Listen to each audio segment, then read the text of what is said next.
En el siglo XI, el mundo conocido por los europeos se dividía entre reinos fragmentados en Occidente y civilizaciones sofisticadas y urbanizadas en Oriente. Europa occidental era un mosaico de feudos, ducados y reinos bajo una estructura política frágil, marcada por disputas territoriales constantes y un sistema social basado en la servidumbre. La autoridad real era limitada, mientras los señores feudales dominaban castillos, aldeas y rutas comerciales. La vida giraba en torno a la tierra y a la iglesia. La mayor parte de la población era analfabeta, profundamente religiosa y vivía bajo una visión espiritual del mundo, donde el sufrimiento terrenal se concebía como un camino hacia la salvación eterna. Al otro lado del Mediterráneo, el mundo islámico presentaba una realidad distinta. Grandes ciudades como Bagdad, Damasco y El Cairo eran centros de saber, comercio y cultura. La ciencia, la filosofía y la medicina florecían en universidades y bibliotecas. La religión musulmana era la base de la sociedad, pero coexistía con estructuras administrativas complejas y califatos poderosos. Aunque existían disputas internas entre dinastías y etnias, el Islam mantenía una cohesión religiosa y civilizacional que contrastaba con la fragmentación europea. Entre estas dos regiones, el Imperio bizantino aún resistía, heredero de Roma, aunque debilitado por presiones militares y conflictos religiosos. La Tierra Santa, especialmente Jerusalén, era un punto de convergencia y tensión. Sagrada para cristianos, judíos y musulmanes, la ciudad estaba gobernada por los musulmanes desde el siglo VII. Los peregrinos cristianos aún podían visitar los lugares santos, pero relatos esporádicos de persecuciones y profanaciones, a menudo exagerados, inflamaban el sentimiento religioso en Europa. La idea de liberar los lugares santos de manos de los infieles comenzó a ganar fuerza, impulsada por monjes, predicadores y líderes eclesiásticos que veían la fe como arma y misión. En este contexto, el poder de la Iglesia Católica crecía rápidamente. El Papa dejaba de ser solo un líder espiritual para convertirse en una figura de autoridad política. Con el colapso del orden carolingio, la Iglesia ocupó el vacío de poder, imponiendo valores cristianos sobre prácticas sociales, guerras locales y alianzas políticas. El clero controlaba tierras, castillos y recaudación de tributos. La idea de la cristiandad surgió como un proyecto político y espiritual: unir a todos los pueblos de Europa bajo la cruz, con el Papa en el centro. Esta estructura hizo que el llamado a una guerra santa fuera más que una sugerencia. Se convirtió en una convocatoria irresistible para miles. A finales del siglo XI, el hambre, la peste y la inestabilidad social empujaban a la población campesina a la desesperación. Muchos buscaban redención espiritual, otros soñaban con tierras, riquezas o escapar de su vida miserable. El momento era propicio para que un mensaje de fe y guerra movilizara a las multitudes. Solo haría falta una voz lo suficientemente fuerte como para despertar a Europa. Y esa voz pronto surgiría desde Roma, en la figura de un papa decidido a escribir el capítulo más sangriento de la fe cristiana. En el siglo XI, la Iglesia Católica no era solo una institución religiosa, era el eje de la organización política, cultural y moral de Europa occidental. El Papa, en Roma, se había convertido en la figura de máxima autoridad, tanto espiritual como práctica.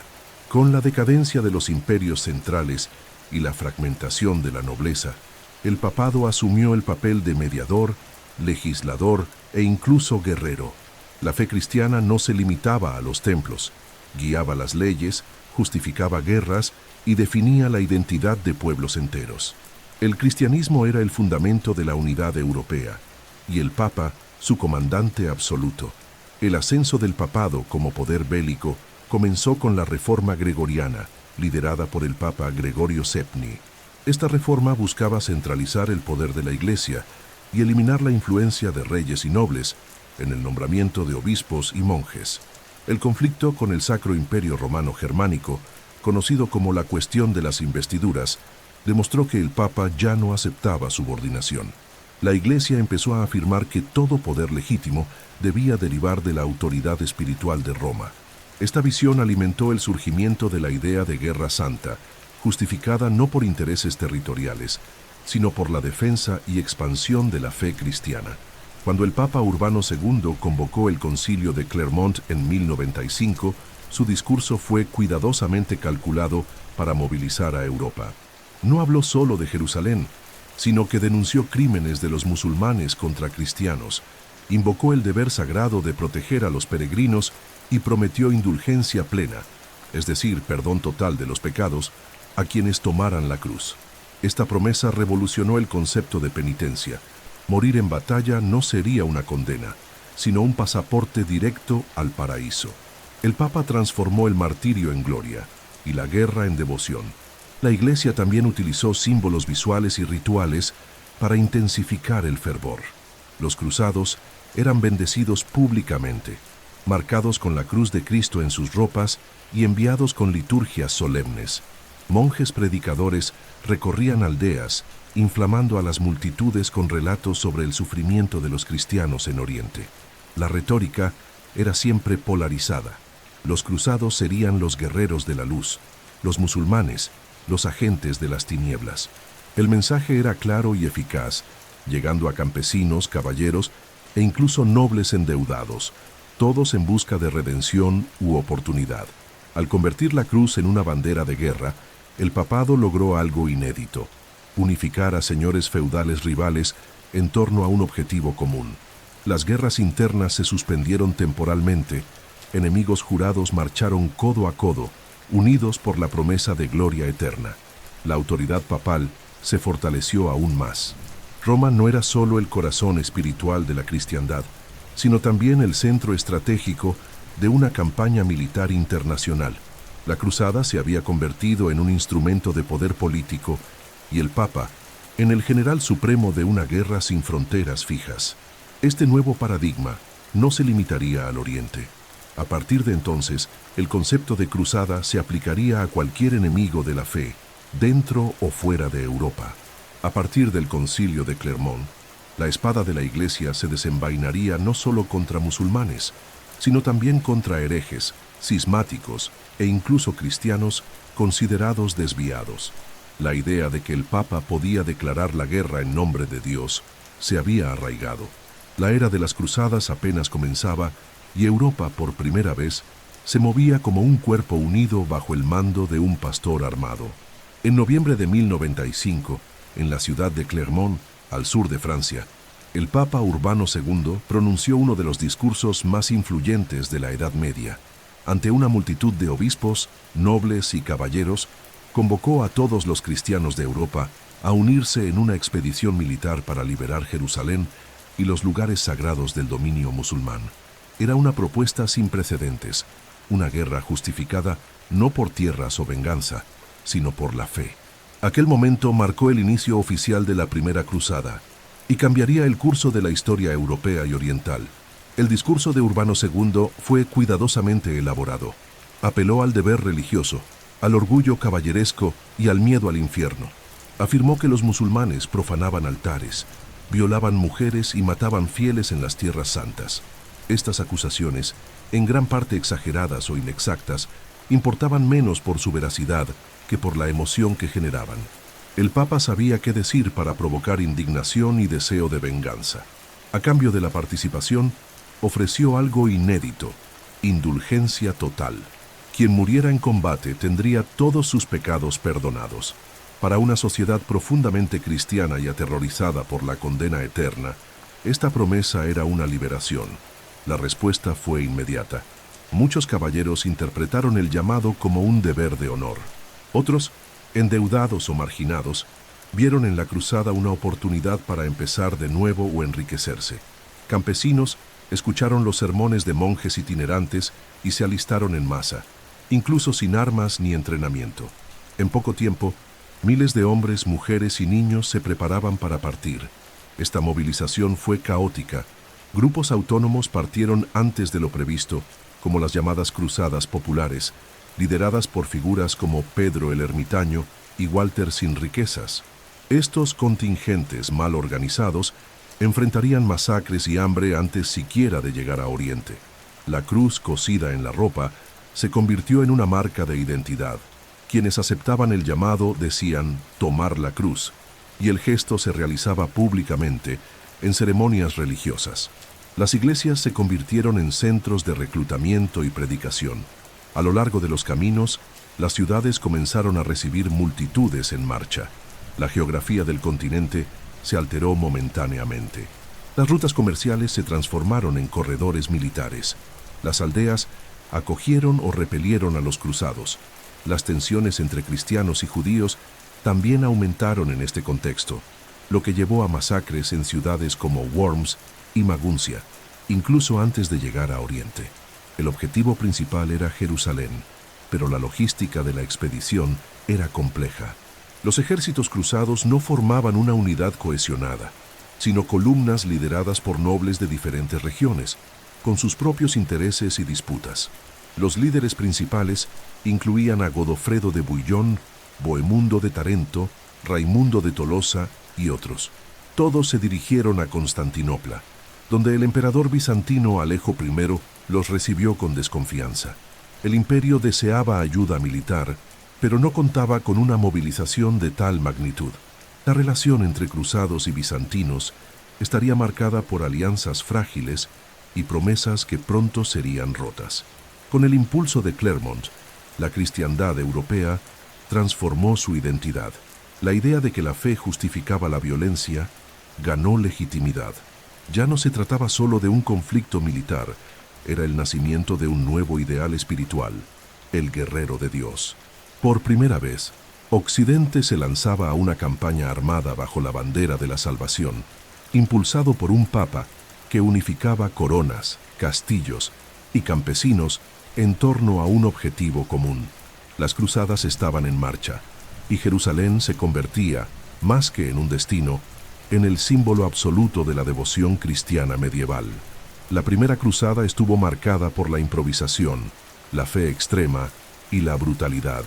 Iniciada en 1096 tras el llamado de Urbano II, la campaña reunió a decenas de miles de personas, entre caballeros experimentados, nobles ambiciosos y multitudes de campesinos, todos motivados por promesas espirituales, recompensas materiales y el deseo de alcanzar Tierra Santa. A diferencia de las campañas militares tradicionales, no contaba con un mando único. Los líderes actuaban con relativa autonomía y las alianzas entre los grupos cruzados eran frágiles. Aún así, el movimiento avanzó con fuerza y transformó el panorama político y religioso de Oriente Medio.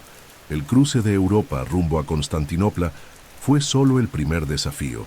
Los cruzados enfrentaron hambre, enfermedades, enfrentamientos con poblaciones locales y una logística difícil.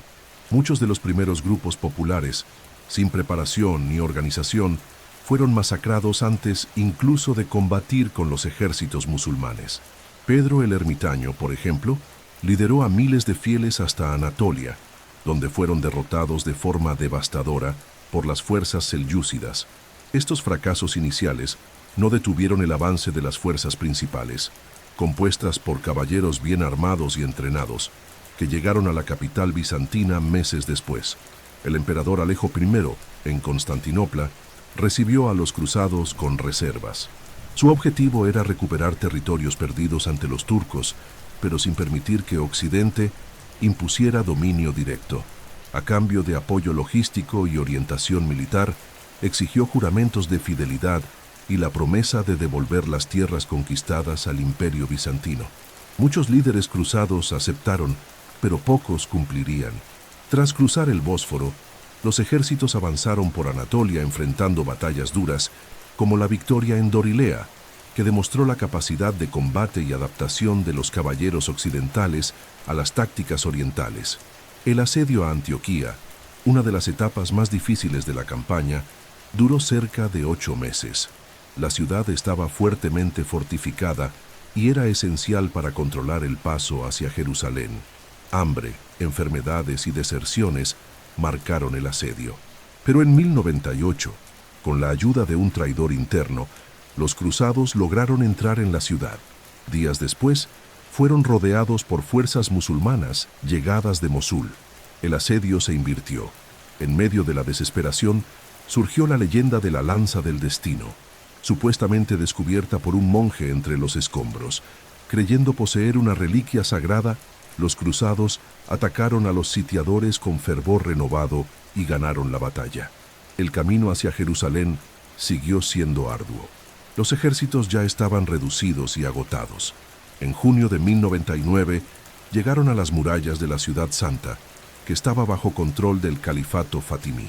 El asedio fue corto pero intenso. Tras semanas de bloqueo y construcción de torres de asalto, los cruzados invadieron Jerusalén en julio. Lo que siguió fue una masacre. Relatos contemporáneos describen sangre corriendo por las calles y miles de musulmanes y judíos muertos en templos y viviendas. Para los cruzados eso no era crueldad, era purificación. La ciudad fue entregada a la espada y los invasores celebraron rituales de agradecimiento en el Santo Sepulcro. Tras la conquista, se fundó el Reino Latino de Jerusalén, con Godofredo de Bouillon como su primer gobernante, quien rechazó el título de rey y asumió el de defensor del Santo Sepulcro. Se establecieron otros estados cruzados, como los condados de Edesa y Trípoli y el Principado de Antioquía. Pero estos dominios estaban rodeados de territorios islámicos hostiles y dependían de refuerzos provenientes de Europa. Aún así, la primera cruzada fue considerada un éxito absoluto por la cristiandad. Miles habían muerto, pero Jerusalén estaba nuevamente bajo la cruz. Esa cruzada redefinió el significado de la fe medieval. La guerra pasó a ser vista como un camino legítimo hacia la salvación. El Papa ganó un prestigio inmenso y los participantes regresaron a casa como héroes o mártires. El mundo cristiano celebró la victoria, pero el mundo islámico comenzó a ver a los cruzados como invasores fanáticos. El enfrentamiento entre ambas civilizaciones apenas comenzaba, y las siguientes décadas estarían marcadas por una escalada de violencia, resistencia y contraataques que convertirían Tierra Santa en un campo de batalla permanente. Tras la conquista de Jerusalén en 1099, los cruzados no regresaron inmediatamente a casa. Por el contrario, establecieron una presencia permanente en Oriente Medio, al fundar una serie de estados cristianos latinos en pleno territorio musulmán. Estos reinos no fueron creados como colonias temporales, sino como dominios estructurados, con castillos, nobles, leyes propias y administración regular. La presencia cruzada se convirtió en parte del panorama político de la región durante casi 2 siglos, desafiando a los poderes islámicos e inaugurando una nueva etapa de tensión y conflicto.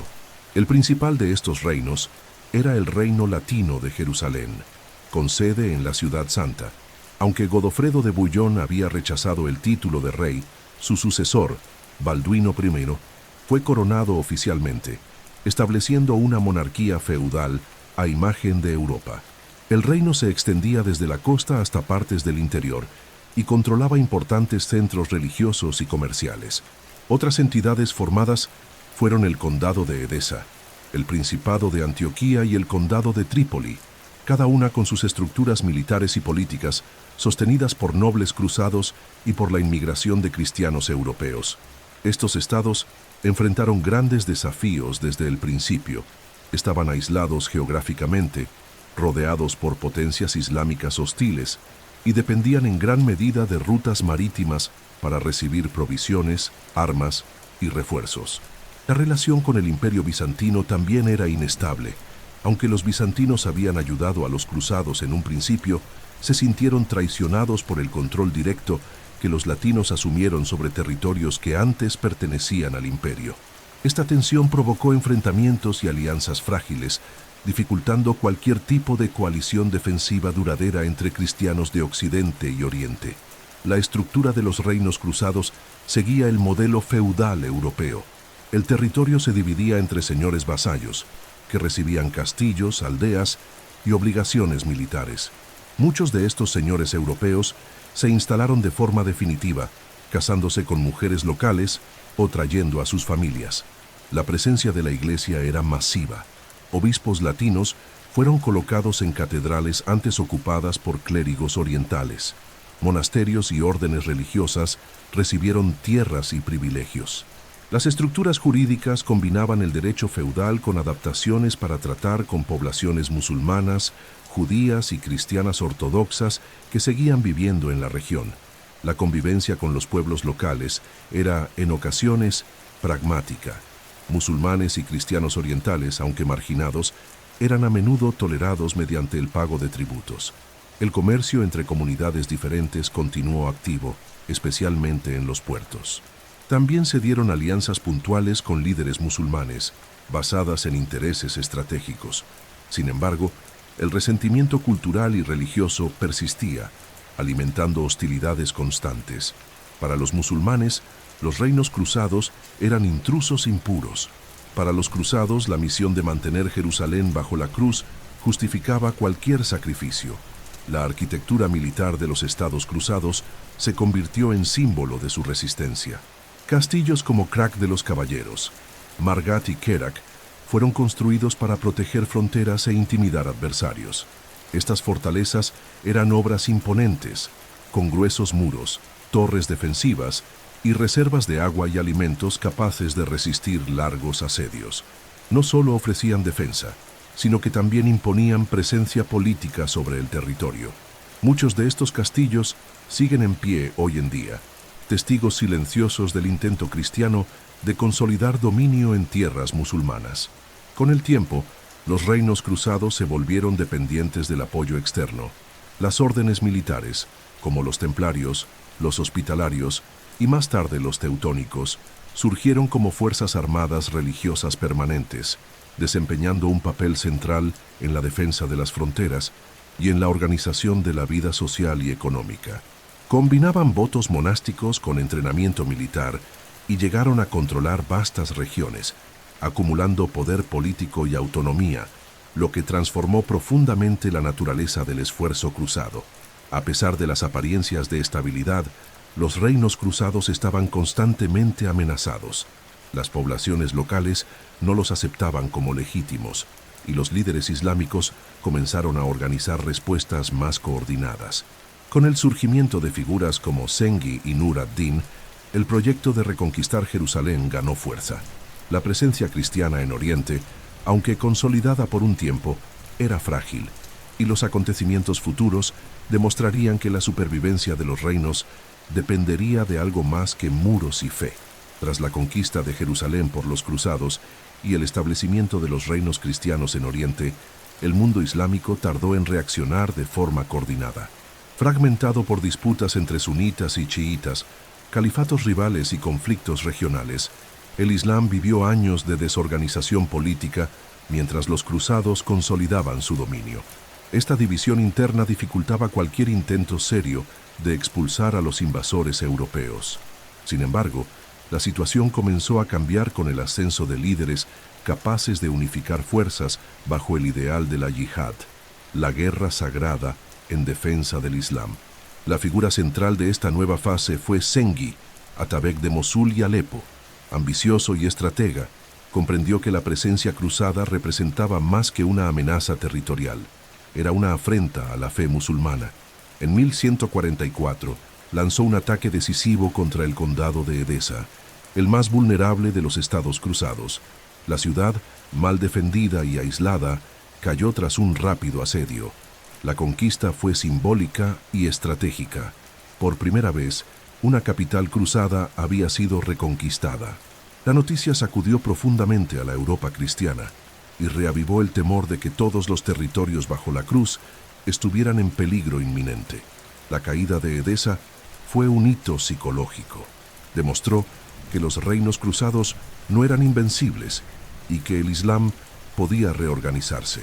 Zengi murió poco después, asesinado por un esclavo, pero su legado fue continuado por su hijo, Nur ad-Din.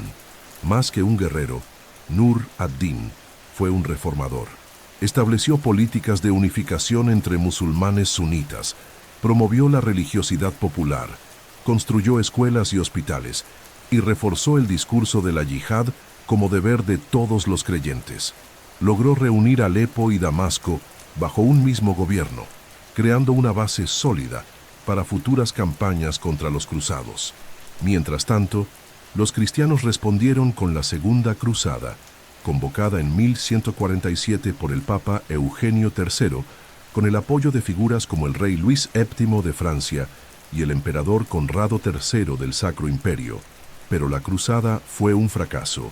Mal planificada, mal ejecutada y mal recibida por los bizantinos, la campaña terminó con derrotas humillantes en Asia Menor y un intento fallido de tomar Damasco. Para los musulmanes, fue la confirmación de que la iniciativa estaba cambiando de manos. Oriente, hasta entonces defensivo, pasaba a la ofensiva. Nur ad-Din también trabajó para debilitar la influencia cruzada mediante alianzas e infiltraciones políticas. Buscó minar los vínculos entre los reinos latinos y sus bases de apoyo, promoviendo la desunión interna entre los cruzados e incentivando la resistencia de las poblaciones locales. Durante su gobierno, estudiosos religiosos reforzaron la idea de que la yihad contra los cruzados no era solo una opción, sino una obligación colectiva. Esto fortaleció el sentimiento de unidad entre árabes, turcos y kurdos, independientemente de sus diferencias étnicas o regionales. Más allá de la estrategia militar, hubo un avance ideológico. La propaganda de Nur ad-Din exaltaba el heroísmo islámico, recordaba los califatos del pasado y demonizaba a los cruzados como invasores profanos. Este enfoque no solo incrementó el reclutamiento para los ejércitos, sino que también creó una identidad de resistencia. Por primera vez desde el inicio de las cruzadas, el mundo islámico comenzaba a operar con una narrativa clara, un liderazgo unificado y un propósito religioso definido. Era el preludio de una nueva generación de guerreros de la fe. El camino abierto por Zengi y consolidado por Nur ad-Din prepararía el terreno para la aparición de una de las figuras más emblemáticas de la historia de las cruzadas, Salah ad-Din, conocido en Occidente como Saladino. Educado bajo la influencia de Nur ad-Din, Saladino heredaría tanto la visión estratégica como el compromiso religioso de sus predecesores. Con él, la yihad alcanzaría un nuevo nivel. Pero antes de eso, la tensión seguía en aumento y el equilibrio de fuerzas entre cristianos y musulmanes se volvía cada vez más inestable. La caída de Edesa en 1144, tomada por Zengi, causó conmoción en Europa. Fue la primera gran derrota de los cruzados desde la conquista de Jerusalén, y la respuesta llegó rápidamente. En 1145, el Papa Eugenio III emitió la bula Quantum Praedecessores, convocando una nueva cruzada para reconquistar la ciudad. La campaña fue impulsada por el prestigio del monje cisterciense Bernardo de Claraval, quien recorrió ciudades europeas encendiendo la fe popular e incentivando a reyes y nobles a tomar la cruz. La respuesta fue significativa, pero el resultado no cumplió con las expectativas. A diferencia de la primera cruzada, la segunda fue liderada directamente por dos reyes, Luis VII de Francia y Conrado III del Sacro Imperio Romano Germánico. Era la primera vez que monarcas reinantes comandaban personalmente una cruzada. Esto elevó la importancia política de la expedición, pero también expuso sus fragilidades. Los dos ejércitos partieron por separado rumbo a Constantinopla y enfrentaron, desde el inicio, graves problemas de abastecimiento, comunicación y coordinación. El trayecto por Anatolia fue desastroso. Las fuerzas de Conrado fueron diezmadas en Dorilea y los franceses, ya debilitados, enfrentaron hostilidad tanto de los turcos como de sus supuestos aliados bizantinos. El imperio bizantino, liderado por Manuel I Comneno, desconfiaba de las verdaderas intenciones de los cruzados y prefería preservar la estabilidad de sus fronteras antes que involucrarse en campañas occidentales mal organizadas. La cooperación entre bizantinos y cruzados fue tensa y estuvo marcada por acusaciones mutuas. Muchos cruzados veían a los griegos como traidores, mientras que los bizantinos consideraban a los latinos indisciplinados y saqueadores. Este clima dificultó cualquier esfuerzo conjunto y aisló a los ejércitos europeos en territorio hostil. El objetivo inicial era retomar Edesa, pero la ciudad ya había sido destruida y abandonada. Sin un blanco claro, los líderes de la cruzada decidieron atacar Damasco, una ciudad musulmana relativamente neutral, y que, en ciertos momentos, incluso había sido aliada de los cruzados contra enemigos comunes. La decisión fue estratégica, pero precipitada. El asedio a la ciudad en 1148 fue mal conducido. Faltó logística, apoyo local y entendimiento entre los comandantes. Tras pocos días de combate, los ejércitos cristianos se retiraron bajo presión, frustrados y derrotados. El fracaso en Damasco fue visto como un desastre total y minó el prestigio de la cruzada en toda la cristiandad. El impacto de la Segunda Cruzada fue profundo. Políticamente, reveló la falta de cohesión entre los reinos cristianos. Religiosamente, debilitó la confianza en la eficacia espiritual de las cruzadas.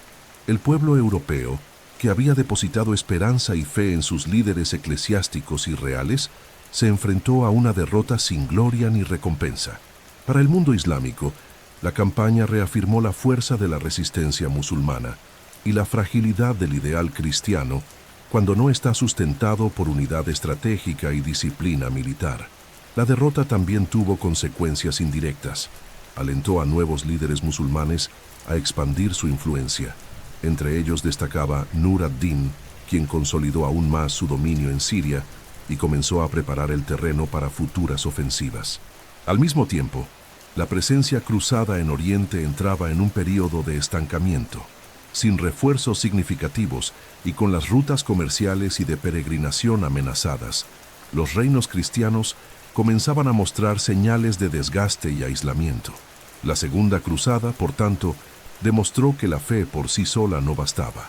La idea de que la voluntad divina garantizaría la victoria perdió fuerza ante la realidad militar de Oriente Medio. El sueño de reconquistar Edesa terminó en ruinas, y la cruz que antes avanzaba con confianza, ahora vacilaba. Oriente se preparaba para un nuevo capítulo, un capítulo en el que el liderazgo y la unificación del Islam ganarían protagonismo bajo la figura de un hombre que pronto se volvería legendario, Saladino. A finales del siglo XII, una figura emergió como símbolo del liderazgo musulmán y de la resistencia a las cruzadas. Salah ad-Din Yusuf ibn Ayyub, conocido en Occidente como Saladino. Nacido en Tikrit, en la actual Irak, Saladino fue educado en el seno del movimiento sunita y creció bajo la influencia política y religiosa de Nur ad-Din, su mentor y modelo. En un principio visto solo como un oficial militar más, Saladino pronto se destacó por su inteligencia, religiosidad y capacidad administrativa, asumiendo roles de mando que pronto serían decisivos en la historia de Oriente Medio. Su ascenso político comenzó en Egipto. En 1169, Saladino fue nombrado visir del califato fatimí, de orientación chiita, en una alianza táctica promovida por Nur ad-Din. Sin embargo, con la muerte del califa al-Adid en 1171, disolvió el califato chiita y declaró lealtad al califa abasí de Bagdad, sunita, poniendo fin a siglos de división religiosa en Egipto.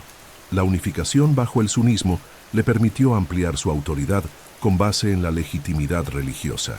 Con Egipto bajo control, Saladino pasó a consolidar su dominio sobre Siria tras la muerte de Nur ad-Din en 1174.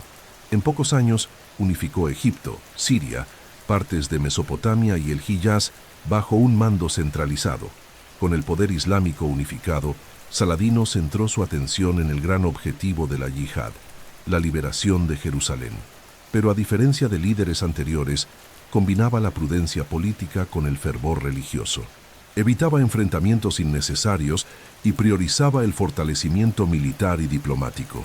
Al mismo tiempo, fomentaba la devoción popular, construía escuelas religiosas y mantenía una imagen de gobernante justo y piadoso. Su autoridad era respetada incluso entre sus adversarios.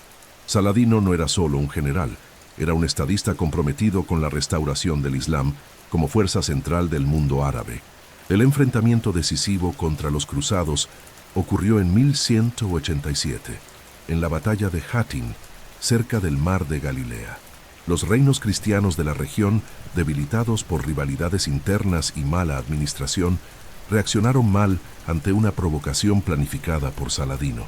El rey Guido de Lusignan y el caballero Reinaldo de Chatillon, conocidos por violaciones de tratados y ataques a caravanas musulmanas, encabezaron el ejército cruzado hacia el desierto sin suministros adecuados. Rodeados y deshidratados, los cristianos fueron completamente derrotados. Muchos fueron asesinados, otros capturados. Reinaldo fue ejecutado personalmente por Saladino, cumpliendo su promesa de no perdonar sus traiciones. La victoria en Jatín abrió el camino para la mayor conquista de Saladino, la recuperación de Jerusalén. Sin fuerzas capaces de resistir, la ciudad se rindió en octubre de 1187. Pero a diferencia de lo que hicieron los cruzados en 1099, Saladino prohibió la masacre de civiles, estableció condiciones para rescates, permitió la salida de muchos cristianos y respetó los lugares sagrados. La mezquita de Al-Aqsa fue purificada, pero las iglesias permanecieron intactas. Este gesto repercutió profundamente en el mundo cristiano, que se vio humillado militarmente y desafiado moralmente por un enemigo que mostraba más clemencia que los propios cruzados en su anterior victoria. La reconquista de Jerusalén fue el punto culminante de la carrera de Saladino. Se había convertido en el comandante indiscutible de la resistencia islámica y en símbolo de unidad musulmana. Pero su éxito atrajo una nueva reacción de Europa. La Tercera Cruzada estaba a punto de comenzar. Liderada por figuras como Ricardo Corazón de León, Federico Barbarroja y Felipe Augusto, marcaría el inicio de un nuevo ciclo de enfrentamientos, esta vez con mayor sofisticación militar y ambiciones políticas aún más amplias. Aún así, Saladino consolidó un legado que trascendió su época. Sus campañas redefinieron el equilibrio entre cristianos y musulmanes en Oriente Medio. Unificó territorios, inspiró generaciones y demostró que la guerra podía librarse con honor, sin perder la firmeza. Murió en 1193, pocos años después del apogeo de sus conquistas, dejando un imperio vasto, pero también inestable. Su figura permanecería como ejemplo de liderazgo religioso y militar, recordado tanto en el mundo islámico como en la Europa medieval, donde, irónicamente, sería admirado incluso por sus enemigos. La pérdida de Jerusalén en 1187 provocó una reacción inmediata en la Europa cristiana. La ciudad, considerada el corazón espiritual de la cristiandad, había sido tomada por Saladino, y la noticia generó conmoción en todas las cortes. En respuesta, el Papa Gregorio VIII emitió la bula Audita Tremendi, convocando una nueva cruzada. Así comenzaba la Tercera Cruzada, también conocida como la Cruzada de los Reyes, por la participación directa de los mayores monarcas de la época: Ricardo I de Inglaterra, conocido como Corazón de León, Felipe II de Francia y Federico I Barbarroja, emperador del Sacro Imperio Romano Germánico. La expedición comenzó con promesas grandiosas, pero enfrentó contratiempos desde el inicio. Federico Barbarroja, al frente de un numeroso ejército germánico, murió ahogado en un río de Anatolia en 1190, antes incluso de llegar a Tierra Santa. Sin su liderazgo, muchos de sus soldados abandonaron la campaña.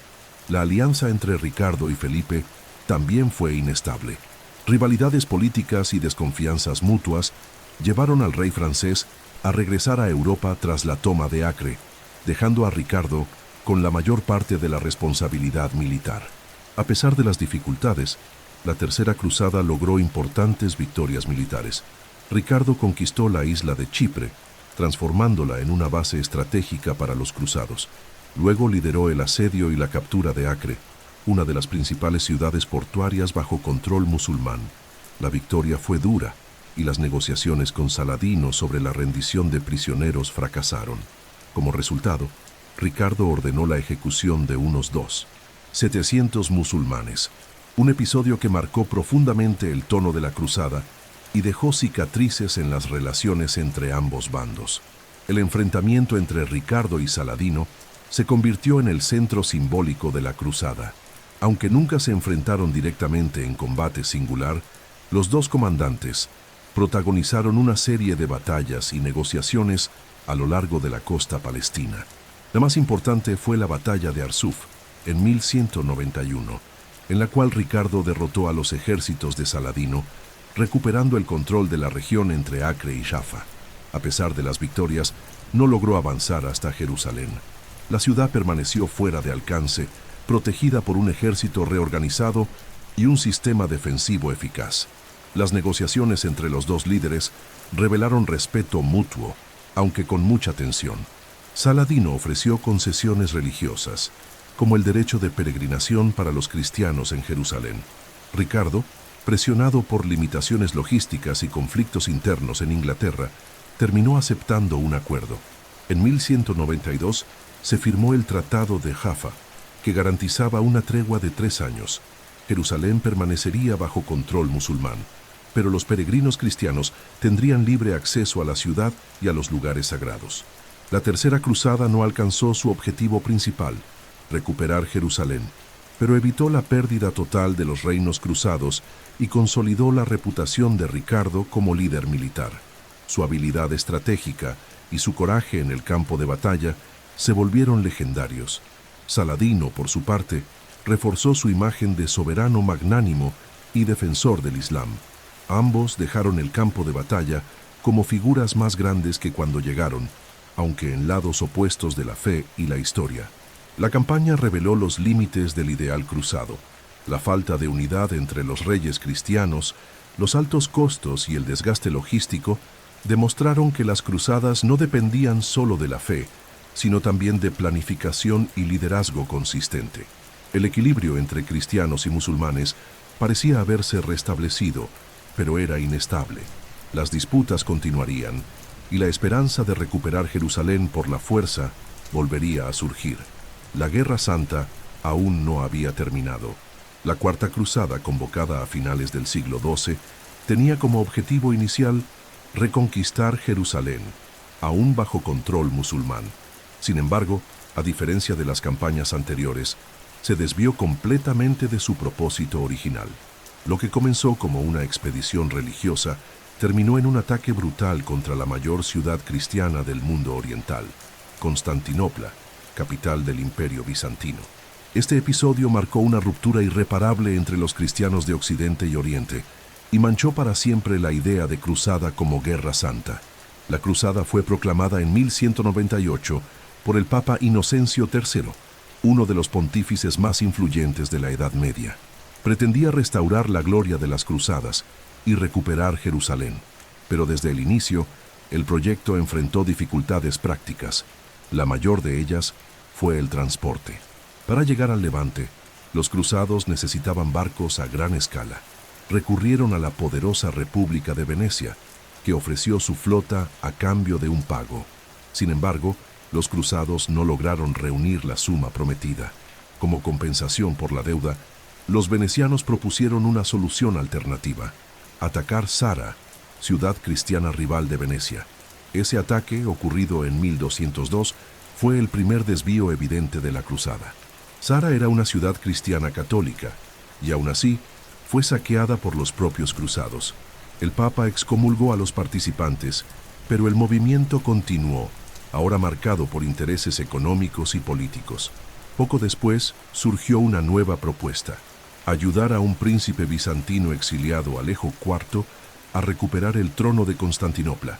A cambio, prometía financiar la cruzada, ofrecer tropas y someter la Iglesia ortodoxa al papado. Los cruzados aceptaron el trato, desviando por completo su objetivo del Oriente musulmán. En 1203, los cruzados llegaron a Constantinopla y lograron restaurar a Alejo IV en el trono por la fuerza. Pero las promesas de pago no se cumplieron. La población se rebeló, el nuevo emperador fue asesinado y los cruzados, sin dinero, provisiones ni un objetivo claro, decidieron tomar Constantinopla por la fuerza. El ataque final tuvo lugar en abril de 1204. Durante 3 días, los soldados saquearon iglesias, palacios y viviendas. Tesoros invaluables fueron llevados a Occidente, reliquias sagradas, íconos bizantinos y obras de arte desaparecieron o fueron destruidos. La ciudad, considerada el centro espiritual de la cristiandad ortodoxa, quedó en ruinas. El impacto del saqueo fue devastador. El Imperio bizantino, ya debilitado, colapsó. Se fragmentó en estados menores, como el Imperio de Nicea y el Despotado de Epiro, mientras que los cruzados fundaron el Imperio Latino de Constantinopla, que duraría hasta 1261. Sin embargo, la conquista trajo escasos beneficios estratégicos. Jerusalén permaneció bajo control musulmán, y los estados cruzados en Oriente siguieron siendo vulnerables. La cruzada fracasó por completo en su propósito religioso. La Cuarta Cruzada representó el punto de quiebre definitivo entre las iglesias de Oriente y Occidente. La población ortodoxa jamás perdonaría a Occidente por el saqueo. A partir de ese momento, la unidad de la cristiandad se volvió inalcanzable. El papado, aunque no ordenó directamente el ataque, fue considerado moralmente responsable por el desvío de la misión y la destrucción de una ciudad cristiana. La imagen de las cruzadas como guerras sagradas empezó a ser cuestionada, incluso entre los propios europeos. Al final, la cruz, que debía unir a los fieles, fue usada como pretexto para la conquista económica y política. La Cuarta Cruzada no solo fracasó en recuperar Jerusalén, destruyó uno de los pilares del cristianismo oriental y enfrentó a hermanos de fe entre sí. El sueño de unidad cristiana se derrumbó entre las llamas de Constantinopla, y el legado de las cruzadas pasó a cargar, junto con glorias militares, el peso de su contradicción más profunda. No todas las cruzadas de la Edad Media fueron organizadas por reyes o nobles. Algunas surgieron de movimientos espontáneos, conducidos por líderes carismáticos sin apoyo oficial de la Iglesia. Estos episodios, conocidos como cruzadas menores, fueron impulsados por una fe extrema, desesperación social e interpretaciones místicas de la voluntad divina. Aunque poco eficaces desde el punto de vista militar, estas cruzadas revelan la profundidad del fervor religioso popular y los límites entre la devoción y el fanatismo. La más conocida de estas iniciativas es la Cruzada de los Niños, ocurrida en 1212. Según fuentes medievales, miles de jóvenes, inspirados por visiones y predicaciones inflamadas, creían que su pureza sería suficiente para conquistar Jerusalén sin violencia. Liderados por figuras como Esteban de Cloyes en Francia y un joven llamado Nicolás en Alemania, los grupos marcharon hacia el Mediterráneo, esperando que el mar se abriera milagrosamente para permitirles cruzar hasta Tierra Santa. Eso nunca ocurrió. Muchos participantes murieron de hambre, agotamiento o por la exposición al clima. Otros fueron engañados por comerciantes sin escrúpulos que prometieron transporte gratuito y terminaron vendiendo a los niños como esclavos en el norte de África. No se sabe con certeza cuántas personas participaron ni si todos eran realmente niños, pero el episodio muestra la fuerza de las ideas cruzadistas sobre la población más pobre y vulnerable. La Iglesia, aunque no promovió oficialmente el movimiento, tampoco actuó con rapidez para detenerlo. Otra manifestación similar fue la Cruzada de los Pastores, que tuvo lugar algunas décadas después, en 1251 y nuevamente en 1320. En esas ocasiones, grupos de campesinos y pastores se organizaron para marchar hacia Tierra Santa o, en algunos casos, contra musulmanes y judíos en sus propias regiones. Liderados por predicadores que afirmaban tener visiones divinas, estos movimientos se volvieron rápidamente violentos. Se atacaron aldeas judías, se expulsaron monjes y ciudades enteras entraron en pánico. A diferencia de las cruzadas tradicionales, estas movilizaciones populares no obedecían a estrategias militares ni buscaban coordinación con nobles o reyes. La respuesta de la Iglesia fue ambigua. En algunas ocasiones intentó suprimir los movimientos con violencia. En otras, prefirió ignorarlos hasta que se disolvieran por sí solos. La dificultad para controlar estas cruzadas menores demostraba que el discurso religioso difundido durante siglos se había escapado de las manos del clero. La cruz dejaba de ser un símbolo controlado por el Papa para convertirse en un estandarte en manos del pueblo, con todas las consecuencias peligrosas que eso implicaba. Estos movimientos también fueron una expresión de crisis sociales. El hambre, las epidemias y la opresión feudal creaban un ambiente de desesperación constante. Muchos campesinos veían en las cruzadas una salida, aunque ilusoria, a sus sufrimientos cotidianos. La promesa de un mundo mejor, aunque fuera por medios milagrosos o irracionales, movilizaba a las multitudes. La fe dejaba de ser solo consuelo. También se volvía impulso para la acción, incluso sin un rumbo claro. Las cruzadas menores no resultaron en conquistas territoriales ni en victorias religiosas. Fueron, en la práctica, fracasos trágicos. Pero desde el punto de vista histórico, representan un momento en el que la religión dejó de ser monopolio de las élites y se arraigó profundamente en las masas. La cruz, usada por reyes y generales, también pasó a ser empuñada por niños, pastores y campesinos. Esto reveló una nueva dimensión del espíritu medieval, una fe popular, caótica e incontrolable, impulsada más por la esperanza y la desesperación que por el razonamiento o la planificación. Con el paso de las décadas, las cruzadas perdieron fuerza, pero la idea de reconquistar Jerusalén persistía. Entre los siglos XIII y XIV se lanzaron nuevas expediciones militares, la Quinta, Sexta y Séptima Cruzadas, con el objetivo de restaurar el control cristiano sobre Tierra Santa. Estas campañas demostraron de forma definitiva el debilitamiento del movimiento cruzado y la creciente dificultad de sostener guerras largas y costosas en territorios lejanos. La fe seguía presente, pero los resultados eran cada vez más frustrantes.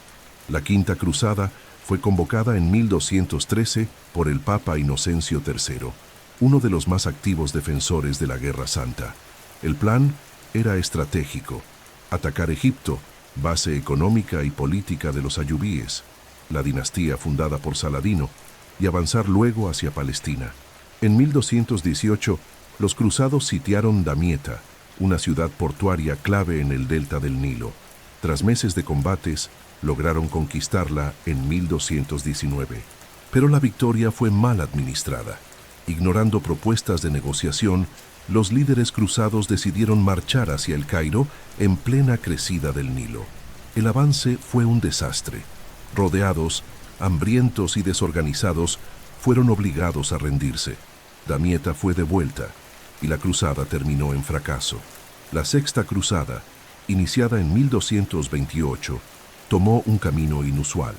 Liderada por el emperador Federico II del Sacro Imperio Romano Germánico, se caracterizó no por batallas, sino por diplomacia. Federico, excomulgado por el Papa por retrasar su partida, decidió continuar la cruzada de todos modos. Al llegar a Oriente, negoció directamente con el sultán de Egipto, Al-Kamil, y obtuvo, sin derramamiento de sangre, el control temporal de Jerusalén, Belén y Nazaret, con garantías de acceso mutuo para musulmanes y cristianos. El acuerdo fue considerado vergonzoso por muchos clérigos y caballeros, pero logró restaurar temporalmente la presencia cristiana en la ciudad sagrada. Jerusalén volvió a manos musulmanas pocos años después, en 1244, tras un ataque de turcos juarizmíes. La noticia reavivó el deseo de una nueva cruzada. La Séptima Cruzada, liderada por el rey Luis IX de Francia, fue lanzada en 1248. Al igual que en la Quinta Cruzada, el objetivo inicial fue Egipto. Luis conquistó Damieta, pero repitió el error de sus predecesores al intentar avanzar hacia el Cairo. Su ejército fue rodeado y diezmado. El propio rey fue capturado y liberado solo tras el pago de un gran rescate. La campaña terminó sin ganancias territoriales y con grandes pérdidas humanas y financieras. Estas cruzadas dejaron claro que el espíritu cruzado estaba agotándose. La falta de planificación eficaz, los objetivos mal definidos y los intereses políticos en conflicto entre las potencias europeas minaban cualquier posibilidad de éxito. La fe que antes movilizaba multitudes ahora convivía con el cansancio de la población, el cinismo de los nobles y la crítica creciente de pensadores y religiosos. Además, el contexto geopolítico había cambiado. El mundo musulmán, a pesar de sus divisiones internas, estaba más preparado para resistir y responder. El sultanato mameluco, que tomó el control de Egipto y Siria, desarrolló fuerzas militares altamente organizadas. Los cruzados, por su parte, se volvieron dependientes de órdenes militares como los templarios y hospitalarios, cuyos intereses no siempre coincidían con los de los reyes europeos ni con los de la propia Iglesia. La secuencia de fracasos redujo significativamente la influencia y el prestigio de las cruzadas en el escenario europeo. El entusiasmo popular disminuyó, el apoyo logístico escaseaba. Incluso los papas comenzaron a centrar sus esfuerzos en otros conflictos, como cruzadas contra herejes dentro de Europa. El sueño de recuperar Jerusalén por la fuerza se volvía cada vez más lejano. La cruz que antes avanzaba con esperanza y poder, ahora pesaba como una carga sobre los hombros de un Occidente desgastado y dividido. Mientras los ejércitos cruzados fracasaban en Oriente, el concepto de cruzada comenzó a redirigirse hacia otras regiones. La Iglesia, al percibir la dificultad de mantener el control sobre Jerusalén, empezó a aplicar el mismo discurso de guerra santa dentro y alrededor del territorio europeo. Fue en este contexto cuando surgieron las llamadas Cruzadas del Norte, dirigidas contra los pueblos paganos de la región báltica, especialmente prusianos, lituanos, letones y estonios, que aún resistían la cristianización. La cruz ya no marchaba contra musulmanes, sino contra vecinos considerados infieles. Estas campañas ocurrieron entre los siglos XII y XIV y fueron organizadas principalmente por órdenes militares germánicas con apoyo del papado. La más influyente de ellas fue la Orden Teutónica, fundada originalmente para asistir a peregrinos en Tierra Santa, pero que encontró en el norte de Europa un nuevo campo de acción. Con autorización de la Iglesia, los caballeros teutónicos iniciaron una serie de ofensivas para convertir por la fuerza a los pueblos locales, destruir santuarios paganos e imponer la fe cristiana mediante violencia militar. La motivación de estas cruzadas era tanto religiosa como territorial. La conversión se presentaba como justificación, pero la conquista de tierras y la expansión de la influencia germánica sobre la costa del Báltico eran objetivos centrales. Se fundaron ciudades como Riga, Mosción, Königsberg, y se erigieron castillos fortificados para consolidar el dominio cristiano. Pueblos enteros fueron exterminados o forzados a abandonar sus tradiciones. Quienes resistían eran asesinados o esclavizados. Quienes aceptaban el bautismo a menudo continuaban en condiciones de servidumbre y represión cultural. A diferencia de las cruzadas en Oriente, estas campañas no requerían largos viajes ni implicaban riesgos diplomáticos con imperios extranjeros. Esto facilitaba el reclutamiento. Nobles alemanes y escandinavos se unían a las expediciones con la promesa de tierras y prestigio. Para la Iglesia, estas guerras ofrecían una forma de mantener vivo el ideal cruzado sin depender de la inestable situación en el Levante. La cristiandad avanzaba dentro del propio continente, moldeando Europa bajo una identidad religiosa homogénea, aunque impuesta con hierro y fuego. Las resistencias más duraderas vinieron de los lituanos, que mantuvieron su fe pagana hasta finales del siglo XIV. La conversión de Lituania al cristianismo solo ocurrió mediante alianzas políticas y matrimonios estratégicos, no por imposición militar directa. Aún así, los traumas de las cruzadas del norte perduraron. Los pueblos locales conservaron memorias orales de las masacres y la destrucción de sus símbolos ancestrales. El cristianismo llegó como dominación, no como elección espiritual. La fe fue impuesta con la espada en mano. La actuación de las órdenes militares en el Báltico también generó estructuras administrativas y políticas duraderas. La Orden Teutónica gobernó vastos territorios con mano de hierro, desarrollando estados cruzados al estilo feudal, con fuerte presencia eclesiástica y rígida jerarquía. Estas entidades sobrevivieron durante siglos y posteriormente se involucraron en conflictos con monarquías vecinas y con el creciente nacionalismo de los pueblos oprimidos. Las cruzadas del norte revelan cómo la idea de guerra sagrada fue adaptada a las circunstancias históricas. Cuando Tierra Santa se volvía inalcanzable, la cruz se dirigía hacia los paganos más cercanos. El discurso de salvación se mantuvo, pero los métodos eran cada vez más terrenales. Las fronteras entre fe, conquista y dominación se volvieron indistintas. Y la cruz, símbolo de redención, continuaba siendo usada como justificación para la destrucción sistemática de culturas enteras. A medida que la cruzada en Oriente perdía fuerza, la Iglesia comenzó a dirigir su atención hacia supuestos enemigos internos de la fe. En el siglo XIII, el concepto de guerra santa se amplió para combatir herejías dentro de la propia Europa. Entre los principales objetivos estaban los cátaros, también conocidos como albigenses, que se habían expandido por el sur de Francia, especialmente en la región de Languedoc. Estos movimientos no eran paganos ni musulmanes. Eran cristianos con doctrinas divergentes de la ortodoxia romana. Aún así, fueron clasificados como herejes y tratados como amenazas a la unidad de la cristiandad. Los cátaros creían en la existencia de dos principios opuestos, uno divino, espiritual y bueno, y otro material, terrenal y maligno. Rechazaban los sacramentos de la Iglesia, negaban la autoridad papal y promovían una vida ascética y sencilla. Para Roma, estas ideas no solo desafiaban la teología tradicional, sino que también socavaban la estructura eclesiástica. La herejía cátara fue considerada insoportable porque crecía entre la nobleza local y recibía protección de señores feudales que preferían mantener cierta autonomía frente a la Iglesia. En 329, el Papa Inocencio III autorizó una cruzada contra los cátaros. La campaña se conoció como la Cruzada Albigense, una de las más sangrientas de la historia medieval. El mando militar fue entregado a nobles del norte de Francia, incentivados por la promesa de tierras y poder sobre el sur.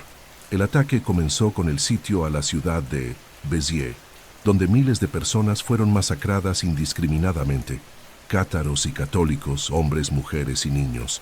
Según los relatos, al ser preguntado cómo distinguir a los herejes de los fieles, el legado papal respondió: «Mátenlos a todos, Dios reconocerá a los suyos».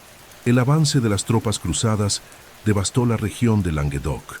Ciudades fueron incendiadas, castillos destruidos y poblaciones enteras expulsadas o exterminadas. Luego, la Iglesia instauró mecanismos más permanentes de represión. Se organizaron tribunales eclesiásticos para investigar, juzgar y castigar a los herejes. Así nació la Inquisición, una institución que marcaría profundamente la historia religiosa de Europa.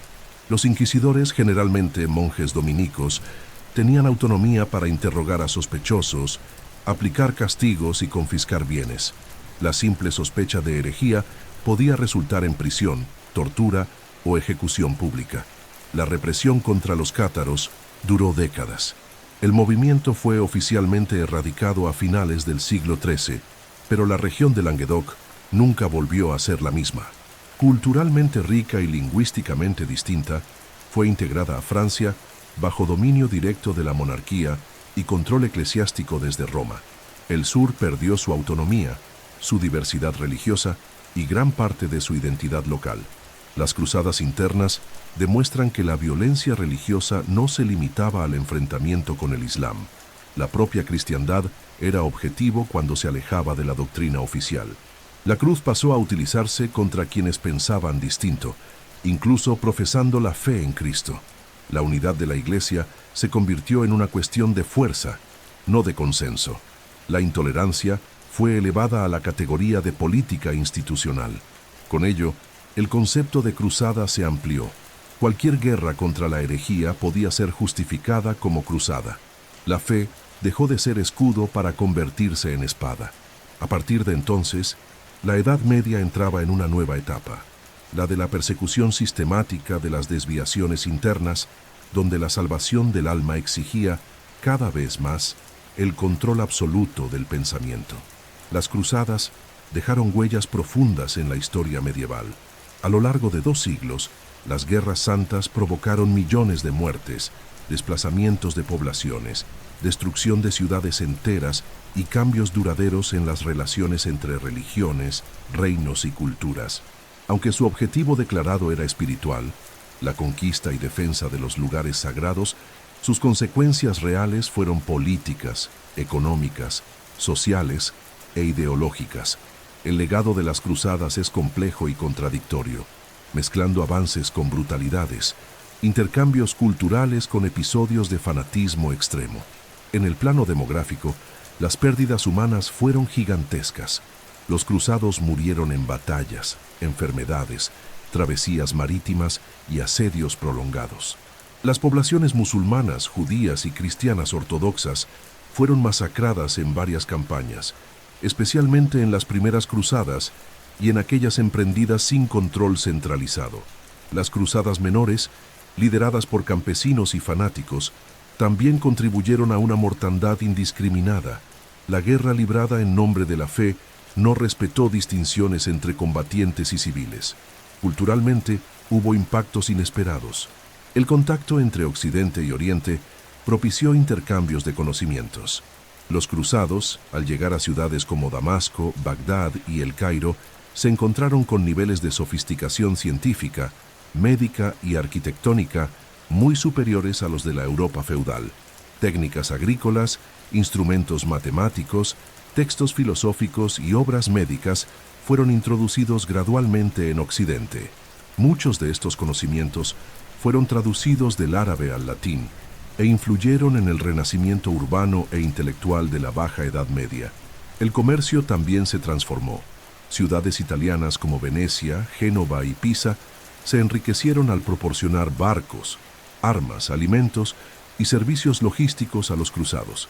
Estas repúblicas aprovecharon las rutas abiertas por las campañas para establecer redes comerciales duraderas en el Mediterráneo oriental. Productos como especias, tejidos, perfumes y metales preciosos comenzaron a circular con mayor intensidad. La economía feudal, basada en la autosuficiencia, dio paso a un sistema más dinámico e interconectado, abriendo camino al capitalismo mercantil.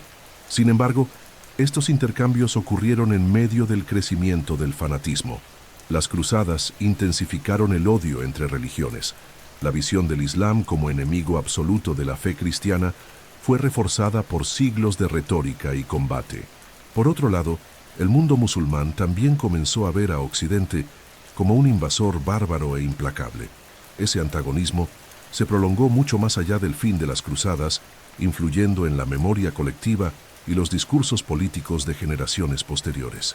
El conflicto dejó de ser territorial para convertirse en simbólico e identitario. Las cruzadas también reforzaron el poder del papado. Durante un tiempo, el Papa fue capaz de movilizar a reyes, nobles y campesinos en nombre de una misión común. La centralización de la fe en torno a Roma fortaleció el prestigio de la Iglesia, que pasó a ser vista no solo como guía espiritual, sino también como autoridad militar y diplomática. No obstante, los fracasos sucesivos, especialmente tras el saqueo de Constantinopla y las derrotas en Egipto, minaron la confianza en el ideal cruzado. A partir del siglo XIV, la idea de cruzada comenzó a perder legitimidad, y la fe que sustentaba su base se orientó hacia otras expresiones religiosas, como las órdenes mendicantes y el misticismo popular. Finalmente, las cruzadas revelaron el límite de coherencia entre el discurso religioso y la práctica política. El uso de la fe para justificar conquistas, masacres y alianzas oportunistas dejó marcas que se sentirían durante siglos. El concepto de guerra justa, ampliamente debatido por teólogos, fue distorsionado por la brutal realidad de las campañas. La espiritualidad fue instrumentalizada con fines de poder, y la cruz dejó de ser solo símbolo de sacrificio para convertirse en bandera de dominación. Las cruzadas terminaron sin que Jerusalén permaneciera bajo control cristiano. Los estados cruzados en Oriente cayeron uno a uno, pero su legado quedó grabado en la memoria europea y en el imaginario religioso de Occidente. El impulso que llevó a miles a marchar por una fe prometida se disolvió en violencia y desgaste, y el sueño de Tierra Santa, que una vez estuvo cargado de devoción, quedó rodeado de cenizas, sangre y silencio. El legado de las cruzadas se extiende mucho más allá de sus batallas. Aunque comenzaron como expediciones religiosas, se convirtieron en símbolo de una época en la que la fe y la guerra se confundieron y en la que la espiritualidad fue utilizada para justificar la conquista, la violencia y la dominación. Durante más de 2 siglos, reyes, caballeros y plebeyos participaron en conflictos que transformaron el panorama político, social y religioso de Europa y del Medio Oriente. Al final, las cruzadas no lograron preservar la cristiandad oriental ni mantener Jerusalén bajo control occidental, pero dejaron una influencia duradera sobre el pensamiento medieval y sobre la manera en que Occidente comenzó a verse a sí mismo y al mundo que lo rodeaba. La idea de la guerra justa, que ya existía en doctrinas teológicas anteriores, fue transformada radicalmente. La cruzada, como concepto, confería santidad automática a la violencia. Matar en nombre de la fe dejaba de ser pecado y pasaba a ser mérito espiritual. Esto creó una nueva categoría moral en la que la brutalidad no solo era permitida, sino alentada, siempre que se dirigiera contra el enemigo correcto. Y ese enemigo no tenía por qué ser un combatiente armado. Podía ser un hereje, un pagano, un musulmán o incluso un cristiano con ideas distintas a las aprobadas por Roma. Esa lógica se expandió con los siglos. La cruzada dejó de ser una campaña militar puntual y se convirtió en un modelo ideológico. Fue aplicada contra los cátaros en Francia, contra los eslavos paganos en el Báltico, contra los moros en la península ibérica e incluso como herramienta política contra adversarios internos. El uso del término cruzada se generalizó, cargado de un peso simbólico de pureza, misión y sacrificio, incluso cuando los objetivos eran puramente estratégicos o económicos. Desde el punto de vista cultural, las cruzadas ayudaron a moldear la identidad del occidente cristiano. La percepción de que existía una oposición fundamental entre la cristiandad y el islam se fortaleció. Esta idea perduraría durante la Edad Media y más allá, alimentando desconfianzas, prejuicios y conflictos religiosos que llegarían hasta la era moderna. Las cruzadas también reforzaron mitos nacionales, como los de héroes cruzados en Francia, Inglaterra y Alemania, e influyeron en el imaginario colectivo mediante leyendas, canciones y romances caballerescos. Al mismo tiempo, las cruzadas revelaron los límites de la fe como herramienta política. La distancia entre los discursos idealizados de redención y los horrores prácticos de la guerra se hizo cada vez más evidente. El fanatismo religioso, combinado con la ambición territorial, produjo masacres, saqueos y rupturas. El saqueo de Constantinopla, la destrucción de las ciudades cátaras y las cruzadas populares descontroladas demostraron cómo la retórica sagrada podía escapar al control institucional y generar caos. Aún así, el impulso espiritual que motivó a muchos cruzados era genuino.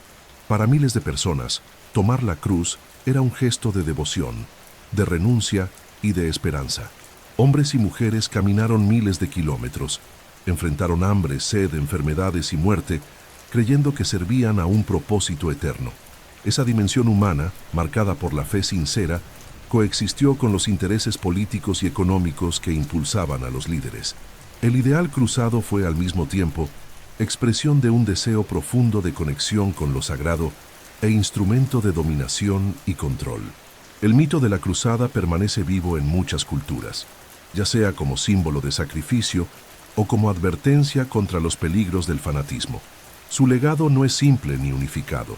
Es una herencia de fe mezclada con sangre, de idealismo comprometido por la ambición, de esperanza perdida en la marcha de las espadas. Al final, las cruzadas nos recuerdan que la historia está hecha de intenciones nobles que a menudo terminan en consecuencias trágicas y que incluso las ideas más sagradas pueden ser utilizadas para justificar lo impensable.